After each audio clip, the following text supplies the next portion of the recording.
Assalamualaikum warahmatullahi wabarakatuh. Innal hamdalillah nahmaduhu wa nasta'inuhu wa nastaghfiruh wa na'udzu billahi min shururi anfusina wa min sayyiati a'malina may yahdihillahu fala mudilla lahu wa may yudlil fala hadiya lahu. Asyhadu an la ilaha illallah wahdahu la syarika lahu wa asyhadu anna Muhammadan abduhu wa rasuluh. Allahumma shalli ala Muhammad wa ala alihi wa ashabihi ajma'in, amma ba'd. Ya ayyuhalladzina amanu taqullaha haqqa tuqatih wa la tamutunna illa wa antum muslimun. Jamaah sekalian dirahmati Allah, alhamdulillah kita bersyukur hari ini Allah masih memberikan kesempatan kepada kita untuk bertemu dengan indahnya bulan Ramadan yang Allah datangkan untuk kita. Artinya segala sesuatu yang Allah persiapkan telah datang kepada kita. Allah meletakkan keutamaan-keutamaan dalam bulan Ramadan ini. Maka insya Allah pada sore hari ini saya bersama Posdai akan menyapa majelis taklim yang selama ini ikut pengajian dengan saya, yang memang selama ini karena kondisinya seperti ini sudah cukup lama libur ya, tapi insya Allah dengan liburnya itu kita tetap beraktivitas, beramal soleh. Insya Allah majelis taklim yang selama ini ikut taklim insya Allah akan kita sapa lewat Posdai Bali ini ya, diantaranya majelis taklim Permata Muslimah ya. Mudah-mudahan sudah hadir ya, sudah ikut acara ini secara online, majelis taklim Permata Muslimah. Kemudian majelis taklim Ukhuwah Imaniyah Marlboro, mudah-mudahan juga sempat untuk mengikuti acara ini, walaupun mungkin dengan aktivitas di dapur, dengan masak dan sebagainya, mempersiapkan untuk buka puasa nantinya.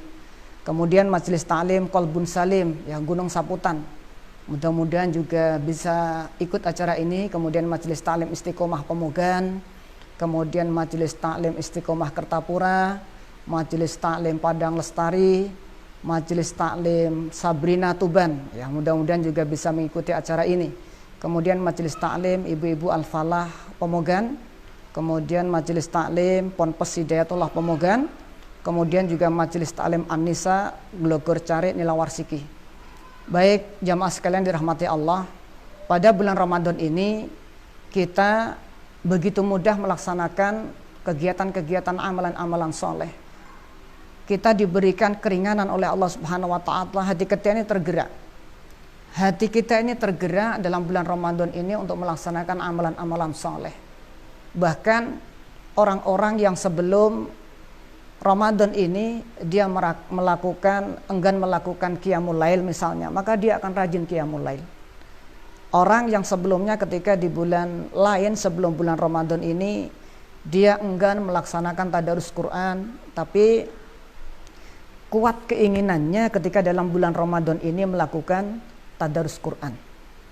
Orang yang ketika di bulan lain agak berat mengeluarkan infak dan sodakohnya, tapi pada bulan Ramadan ini betapa banyak orang yang berlomba-lomba untuk mengeluarkan infak dan sodakohnya. Kita fahami bahwasanya ini adalah sesuatu amalan-amalan yang soleh yang memang diperintahkan oleh Allah Subhanahu wa Ta'ala. Namun pada bulan Ramadan kali ini insya Allah kita akan mengetengahkan satu tema yang sebenarnya kita semua harus wajib mengetahui tentang tema ini, yaitu nanti akan ada orang-orang yang bangkrut ketika di akhirat. Maka kita harus waspada dengan apa yang diperingatkan oleh Rasulullah SAW tentang keadaan orang-orang yang bangkrut di akhirat. Karena nanti memang dalam hadis ini dijelaskan oleh Rasulullah, ini adalah orang-orang yang muslim dan mukmin. Jadi bukan orang lain. Ada nanti orang-orang yang bangkrut ketika di akhirat.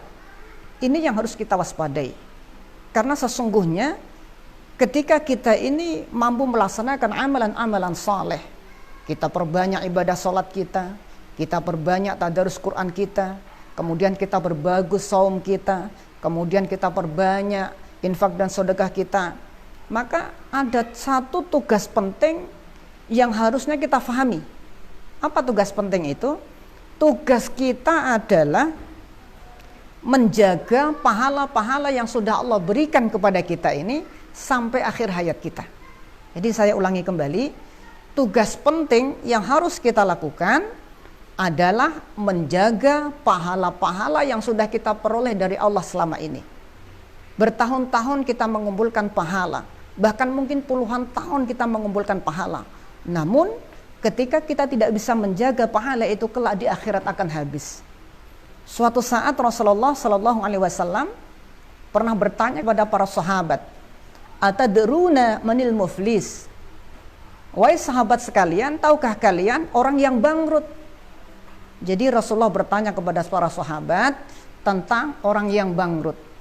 Maka para sahabat menjawab, "Al-muflis fina," orang yang bangkrut dari kalangan kami wahai Rasulullah, "man la dirham lahu wala mata."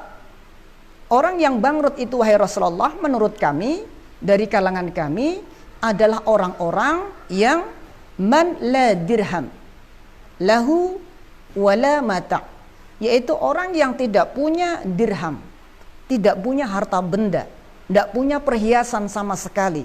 Itulah orang yang bangkrut menurut para sahabat. Kita bayangkan jamaah sekalian dirahmati Allah, kita sering mendengar yang namanya bangkrut, ya, itu adalah merupakan sesuatu yang sangat menyedihkan. Mungkin para jamaah yang selama ini pernah mengalami, ya, bagaimana bangkrut itu ketika ia memiliki satu perbendaharaan, kekayaan yang sangat banyak, punya usaha yang maju, akan tetapi ada sebuah peristiwa kemudian ia menjadi bangkrut. Mungkin juga seperti sekarang ini, pada saat COVID-19 ini, ya, pandemi global seperti ini, usahanya nggak jalan lagi, kemudian ia menjadi bangkrut. Coba bisa kita rasakan betapa pedih, perih, dan kemudian sangat menyakitkan orang yang bangkrut ini. Tapi sesungguhnya ketika orang yang bangkrut hanya di dunia saja, dia masih termasuk orang yang beruntung, asalkan ia tidak bangkrut kelak ketika di akhirat. Yang inilah yang kita khawatirkan, yang kita takutkan ketika ada orang-orang yang bangkrut di akhirat. Maka Rasulullah hendak menjelaskan tentang kondisi dan keadaan orang-orang yang bangkrut di akhirat. Siapa mereka? Maka beliau mengatakan, "Innal muflis min ummati." Sesungguhnya orang yang bangkrut dari kalangan umatku, kata Rasulullah, "Man ya'ti yaumal qiyamati bi sholatin." Yaitu nanti orang-orang yang ketika di hari kiamat ia datang kepada Allah, ya'ti yaumal qiyamati bi sholatin. Ia datang kepada Allah dengan membawa amalan-amalan salatnya. Ia datang kepada Allah dengan membawa pahala-pahala salatnya. Apalagi kemudian wa siyamin. Ia juga datang kepada Allah kelak di hari kiamat dengan amalan-amalan saumnya, amalan-amalan puasanya. Ia datang kepada Allah di hari kiamat dengan membawa pahala-pahala saum yang selama ini ia lakukan. Kemudian wa zakatin. Ia juga kelak ketika di hari kiamat datang kepada Allah dengan membawa amalan-amalan zakatnya selama ini. Ia datang kepada Allah dengan membawa pahala-pahala dari zakatnya selama ini. Namun kata Rasulullah, wa ya'ti, pada saat yang sama orang ini juga membawa satu dosa-dosa yang pernah ia lakukan ketika di dunia. Apa di antaranya? Maka beliau jelaskan, di antara dosa dan kedzaliman yang pernah ia lakukan ketika di dunia, qad syatama hadza, yaitu ketika di dunia ia pun pernah melakukan kedzaliman kepada orang-orang yang ada di sekitarnya. Apa? Dia mencaci orang-orang yang ini dan yang itu. Dia mencerca orang-orang yang ini dan yang itu.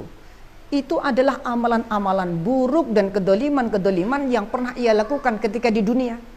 Maka ingatlah ketika itu Rasulullah menyatakan, jika ada orang membawa pahala salatnya kepada Allah di hari kiamat, membawa amalan saumnya, membawa amalan zakatnya, yang memang semua itu akan dinilai oleh Allah sebagai pahala. Namun pada saat yang sama ia juga melakukan kedoliman.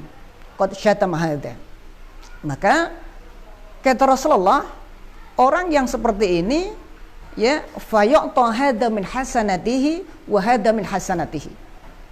Apa artinya? Maka orang ini akan diambillah pahalanya. Fayu'ta hadza min hasanatihi wa hadza min hasanatihi. Pahala salatnya diambil, pahala saumnya diambil, pahala zakatnya diambil. Dikemanakan? Diberikanlah kepada orang-orang yang selama di dunia itu ia dolimi, ia caci, ia cerca, ia maki. Maka ini pentingnya kita menjaga pahala amal soleh kita. Ini menunjukkan bahwasanya pentingnya bagaimana hubungan kita sama manusia ini juga harus kita sempurnakan. Ini adalah merupakan pentingnya kita berakhlakul karimah dengan orang-orang yang ada di kiri kanan kita. Bukan hanya sikap kita kepada Allah yang kita sempurnakan, tapi juga sikap kita kepada orang-orang yang ada di sekitar kita ini juga harus kita sempurnakan. Dan inilah ajaran Islam. Kafah, totalitas. Ya ayyuhalladzina amanu dkhulu fis-silmi kafah wa la tattabi'u khutuwatis syaitan innahu lakum aduwwum mubin.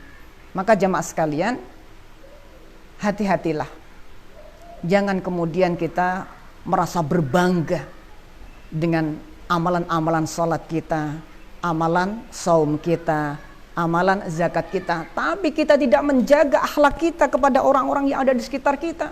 Nanti pahala-pahala itu bisa habis dan hangus diambil oleh orang-orang yang ada di sekitar kita kelak di yaumul qiyamah.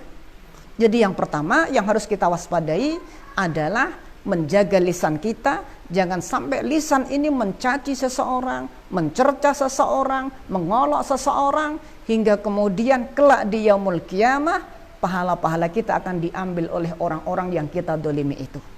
Jadi perhatikan yang pertama, ya, perhatikan yang pertama ini. Ini sebenarnya adalah merupakan pekerjaan yang berat kepada kita semua untuk menjaga lisan kita. Yang kedua, setelah itu pun Rasulullah menyampaikan ada amalan lain yang juga ketika dilakukan oleh seseorang akan bisa mengurangi dan bahkan menghabiskan pahalanya. Apa yang kedua? Yang kedua kata Rasulullah, wa qadzafa hadza, yaitu seseorang yang ketika di dunia dia suka menuduh orang lain melakukan satu perkara-perkara yang buruk, sementara orang lain itu dia tidak melakukan. Atau dalam bahasa lainnya adalah memfitnah orang. Maka hati-hati lisan kita. Jangan sampai kita menuduh si A, si B, si C melakukan keburukan yang ini, keburukan yang itu. Ternyata orang itu tidak melakukan. Maka itulah yang disebut dengan fitnah. Ini juga pekerjaan lisan. Ya, pekerjaan lisan. Maka benar-benar lisan ini adalah merupakan satu hal yang harus kita jaga. Ya, jika tidak, maka rugilah dan menjadi orang yang bangkrut. Sampai-sampai Rasulullah mengatakan dalam satu hadis yang sahih bahasanya kebanyakan, ya, aktsaru khotaya ibni Adam min lisanih. Ya, kebanyakan dosa anak Adam itu terletak pada min lisani, pada lisannya. Maka hati-hati kita dalam lisan kita ini, menggunakan lisan kita ini. Bahkan ada satu ayat khusus yang Allah sampaikan, yaitu dalam Al-Quran surat Qaf ayat 18. Ma yalfidu min qaulin illa ladaihi raqibun atid. Allah memberitahu kepada kita, mengingatkan kepada kita dalam ayat ini bahwasannya, ya, semua apa yang keluar dari lisan kita ini pasti akan dicatat oleh malaikat yang senantiasa hadir untuk mendampingi kita. Raqibun atidun. Maka hati-hati. Lisan kita ini yang akan banyak mengeluarkan dosa kalau kita tidak dihati-hati. Maka kata Rasulullah, aktsaru khataya ibni Adam min lisanih. Kebanyakan dosa anak Adam itu adalah dari lisannya. Maka pahalanya semakin habis orang tadi itu. Pahala saumnya, pahala sholatnya, pahala zakatnya semakin habis. Karena ia melakukan kedoliman yang ini, kedoliman yang itu. Dia mencerca, dia memaki, dia memfitnah. Akhlaknya buruk kepada orang-orang yang ada di sekitarnya. Maka fayu'ta hadza min hasanatihi wa hadza min hasanatihi. pahalanya akan diambil. Pahala sholatnya yang ia kumpulkan bertahun-tahun bahkan puluhan tahun, pahala puasanya yang ia kumpulkan bertahun-tahun bahkan puluhan tahun, pahala zakatnya yang selama ini ia kumpulkan selama bertahun-tahun bahkan puluhan tahun akan diambil oleh orang-orang yang didoliminya. Kemudian yang ketiga, perkara yang akan bisa menghabiskan pahala seseorang. Pahala salat, pahala puasa, dan pahala zakat. Apa yang ketiga? Kata Rasulullah, yang ketiga adalah wa akala mal hadza. Orang yang suka memakan harta orang lain dengan cara yang batil. Ini hati-hati. Jangan sampai ada makanan haram yang masuk ke dalam diri kita kalau itu mendolimi orang lain. Ya. Jadi yang ketiga yang akan menghanguskan pahala seseorang kelak di yaumul qiyamah, wa akala mal hadza, yaitu seseorang yang suka makan harta orang lain dengan cara yang batil, dengan cara yang haram. Ya. Kalau pedagang, jangan sampai ketika berdagang ia menipu orang lain, maka ia telah makan harta orang lain itu dengan cara yang haram. Jangan sampai ia membohongi ketika dia berdagang, ataupun ketika dia meminjam orang kepada seseorang, ya, uang itu harus dikembalikan. Jangan sampai ketika minjem uang kepada seseorang kemudian uangnya tidak dikembalikan. Orang itu tidak terima dan kelak akan menuntut di akhirat. Maka yang terjadi, fayu'ta hadza min hasanatihi wa hadza min hasanatihi. Ya, akan diambilkan pahala salatnya, pahala puasanya, pahala zakatnya. Maka hati-hati dengan yang ketiga ini, wa akala mal hadza. Jadi yang ketiga ini yang akan mengurangi dan bahkan menghabiskan pahala seseorang kelak ketika di akhirat, memakan harta orang lain. Jadi sebaiknya ketika kita masih punya tanggungan utang kepada seseorang, ya, hendaknya kita kembalikan pinjaman itu sebelum kelak mereka akan menagih kita di akhirat. Ini caranya. Jadi jamaah sekalian, ingat-ingatlah kepada siapa pernah meminjam dan belum dikembalikan, ya, kembalikanlah segera. Sebab jika tidak, Allah tidak akan pernah lupa, akan diadili nanti kelak ketika di akhirat. Jadi yang ketiga, wa kalamal hadza. Kemudian yang keempat, yang disampaikan oleh Rasulullah, amalan yang akan menghanguskan pahala seseorang kelak ketika di akhirat. Apa itu? Yang keempat adalah wasafaka damahada, yaitu orang yang suka menumpahkan darah orang lain. Jadi orang yang suka menumpahkan darah orang lain, orang yang suka membunuh orang lain, maka orang yang suka menumpahkan darah orang lain itu kelak orang-orang yang didolimi dengan mengeluarkan darah orang yang didolimi itu akan dituntut di akhirat dengan fayu'ta hadza min hasanatihi wa hadza min hasanatihi. Akan diambil pahala salatnya, pahala saumnya, pahala zakatnya.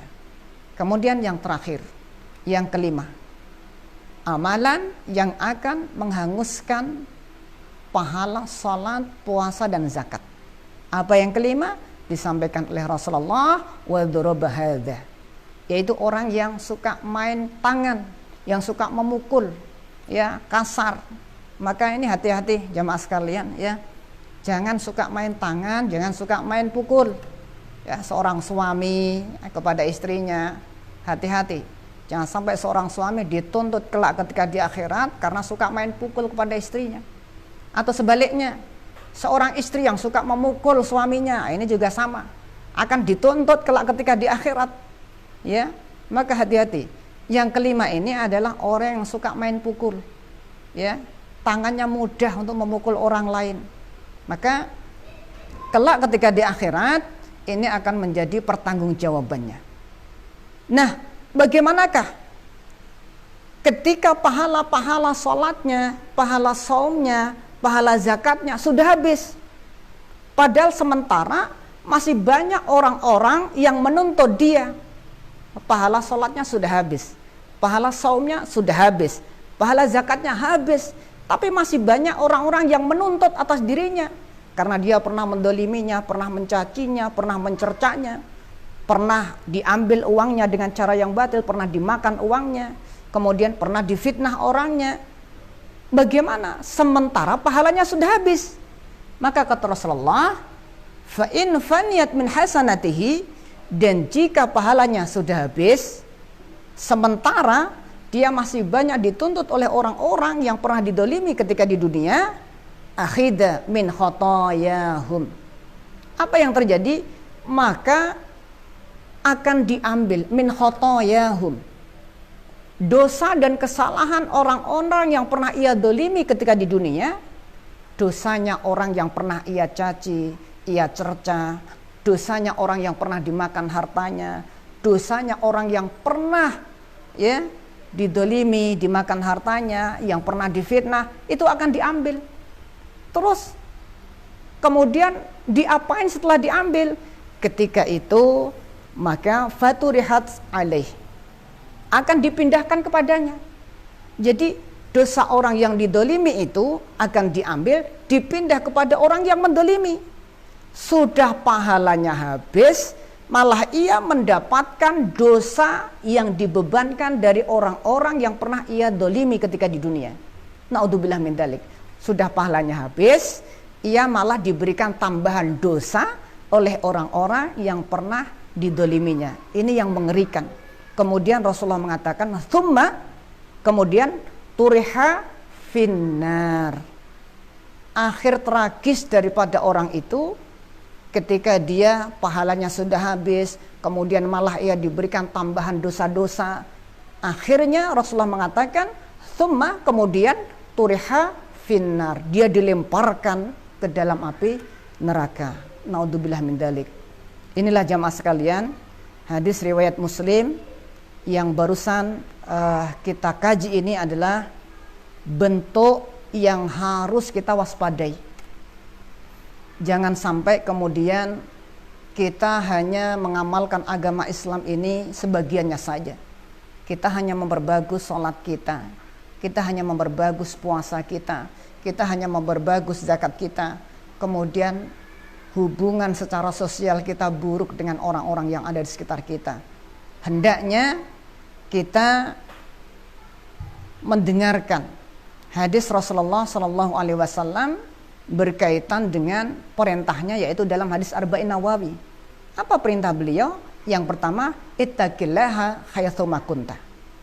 Ittaqillaha haitsuma kunta. Bertakwalah engkau di mana saja berada kepada Allah. Kemudian wa'adbi'is sayyi'atal hasanata tamhuha. Ikutilah setiap perbuatan buruk yang sudah kita lakukan dengan perbuatan baik. Insya Allah itu akan menghapuskannya. Nah, yang ketiga inilah pesan Rasulullah. Wa khaliqin nas bi khuluqin hasan.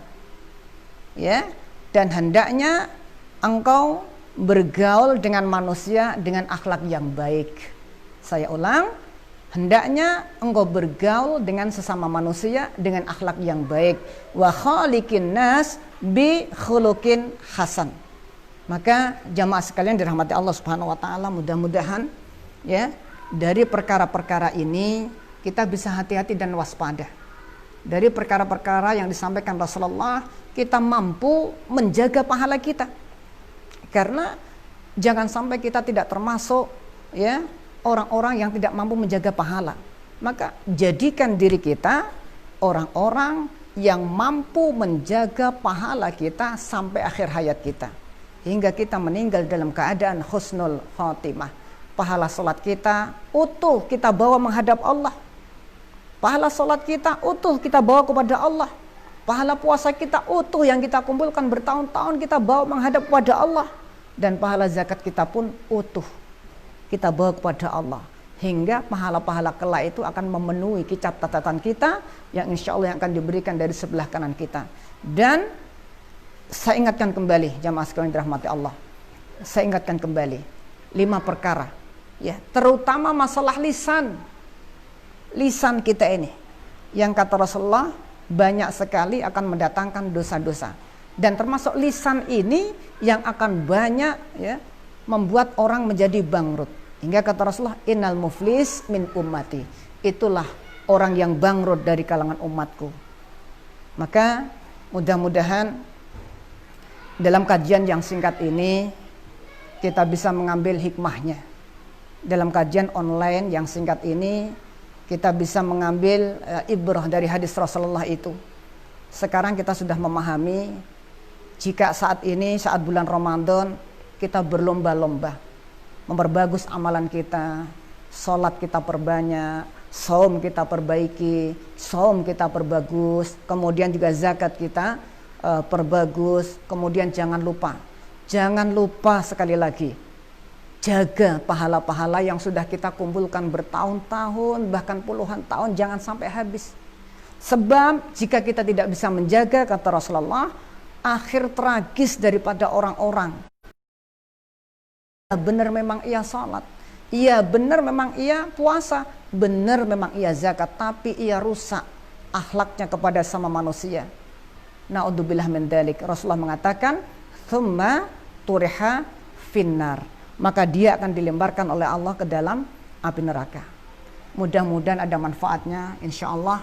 Di lain waktu kita bisa bertemu kembali bersama Posdai ini, Posdai Bali. Kita bersyukur ya telah memfasilitasi para ustadz untuk menyapa majelis taklim yang selama ini dibina, dan mudah-mudahan ini bisa istiqomah terus selama kita masih diberikan kemudahan oleh Allah, selama kita masih diberikan kesempatan oleh Allah.